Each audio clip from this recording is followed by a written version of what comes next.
देखेंगे कि कैसे भारत ने अपना पहला रॉकेट लॉन्च किया। लेकिन चलिए उससे पहले देखते हैं कि राकेश शर्मा ने इंदिरा गांधी के उस सवाल का क्या जवाब दिया जब उन्होंने उनसे पूछा कि ऊपर से भारत कैसा लगता है। उन्होंने रिप्लाई किया, सारे जहां से अच्छा। देखिए इस वीडियो में। ऊपर से भारत कैसा दिखता है आपको? सारे जहां से अच्छा। ये कहानी है इंडियन स्पेस साइंटिस्ट के द्वारा किए गए पहले स्पेस रॉकेट लॉन्च की, जो मील का पत्थर साबित हुआ मॉडर्न इंडिया के स्पेस प्रोग्राम के लिए। 1963 से पहले थंबा गांव को कोई नहीं जानता था, कोई भी इसे पीछे मुड़कर नहीं देखता था। लेकिन थंबा में कुछ ऐसा था जिस पर डॉक्टर विक्रम साराभाई की नजर पड़ी, जो था एक छोटा चर्च जो लोकेटेड था अर्थ मैग्नेटिक इक्वेटर पर।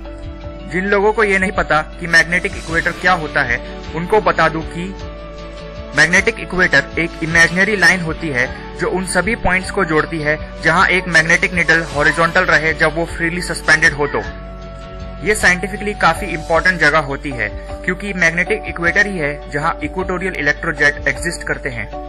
आसान भाषा में कहे तो इक्वेटोरियल इलेक्ट्रोजेट वो जगह है जहां इलेक्ट्रॉन के फुव्वारे आसमान की तरफ जाते हैं। ये स्ट्रीम और फुव्वारे करीब 110 से 120 किलोमीटर ऊपर तक जाते हैं स्पेस में। मुझे लगता है आज के लिए इतनी साइंस काफी है। एक दिन विक्रम साराभाई अपने साथी साइंटिस्टों के साथ थंबा गए एक पादरी से मिलने के लिए, क्योंकि विक्रम साराभाई इंटरेस्टेड थे चर्च और उसके आसपास की जगह को रॉकेट लॉन्च के लिए लेने के लिए। लेकिन पादरी ने विक्रम साराभाई को सीधे जवाब न देकर उनको संडे की प्रेयर में बुलाया चर्च में।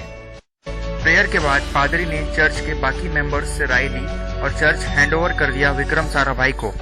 इस इंसिडेंट को डॉक्टर एपीजे अब्दुल कलाम ने बड़ी ब्यूटीफुली अपनी book ignited minds unleashing the power with in India में लिखा। बहुत से एफर्ट्स के बाद परमिशन मिल ही गई, पेपर वर्क पूरा हो गया और गांव वालों को कहीं और एक और नए चर्च के साथ 100 दिन के लिए शिफ्ट कर दिया गया। पादरी का घर ऑफिस बन गया, चर्च बन गया workshop, cattle shed, storage house और लेबोरेटरी बन गई। बहुत ही सीमित फंडिंग और कुछ फैसिलिटीज के साथ कुछ मुट्ठी भर जवान साइंटिस्टों की टीम ने आखिरकार पहले रॉकेट की असेंबली शुरू कर दी। इसके बाद डॉक्टर विक्रम साराभाई, जो कि उस वक्त चेयरमैन थे national committee on space research के, उनके द्वारा सिलेक्ट किए गए यंग साइंटिस्ट और इंजीनियर्स की टीम तब नासा की वॉलऑप्स आइलैंड लॉन्चिंग फैसिलिटी गए रॉकेट की असेंबली सीखने के लिए। शुरुआती दिनों में थंबा में कोई भी कैंटीन नहीं थी, तो साइंटिस्ट साइकिल से तिरुवनंतपुरम के रेलवे स्टेशन जाते थे ब्रेकफास्ट और डिनर करने, और लंच पैक करवा के ले आते थे। थंबा में एक ही जीप थी जो हमेशा बिजी रहती थी, तो साइंटिस्ट यहाँ वहाँ पैदल या साइकिल से जाते थे। उन दिनों में यहाँ तक के रॉकेट्स के पार्ट और पेलोड भी बैलगाड़ी और साइकिल से लॉन्च पैड तक ट्रांसपोर्ट किए गए। इतनी कम फैसिलिटी होने के बावजूद भी टीम के हौसले मजबूत थे।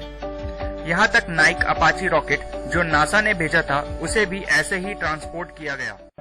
6 महीने की कड़ी मेहनत के बाद फाइनली 21 नवंबर 1963 को भारत तैयार था अपने पहले रॉकेट लॉन्च के लिए। साइंस एंड टेक्नोलॉजी के बड़े बड़े नाम वहां मौजूद थे, जैसे डॉक्टर होमी भाभा और डॉक्टर PR पेरोसोटी। इनके साथ साथ पादरी, गवर्नर ऑफ केरला और डिस्ट्रिक्ट कलेक्टर भी मौजूद थे भारत के इतिहास के इस यादगार मौके को देखने के लिए। जब रॉकेट को लॉन्च पैड तक ले जाया जा रहा था, तब कुछ प्रॉब्लम्स आने लगी। हाइड्रोलिक क्रेन लीक होने लगी, तो रॉकेट को मैनुअली शिफ्ट कर दिया गया लॉन्च पैड तक। लेकिन इसके बाद लॉन्चर के रिमोट सिस्टम में खराबी आ गई, उसे भी फिक्स कर दिया गया और फाइनली चीजें प्लान के अकॉर्डिंग काम करने लगी। जब अलार्म की आवाज आई तो लॉन्च पैड खाली कर दिया गया और साइंटिस्ट रेडी थे लॉन्च के लिए।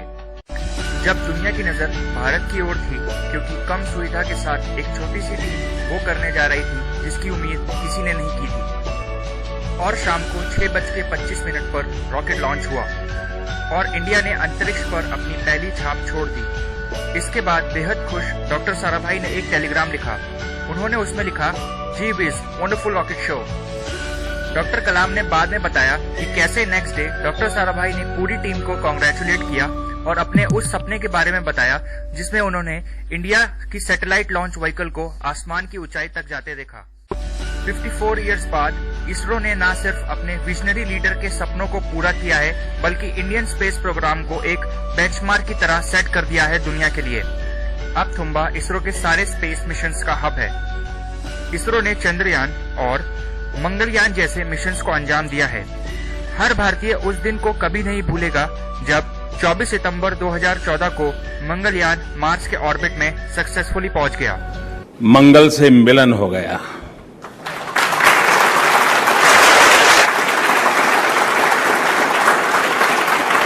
आज मंगल को मॉम मिल गई।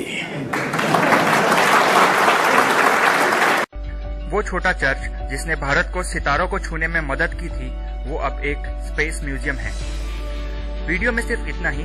वीडियो देखने के लिए शुक्रिया और इनका भी शुक्रिया।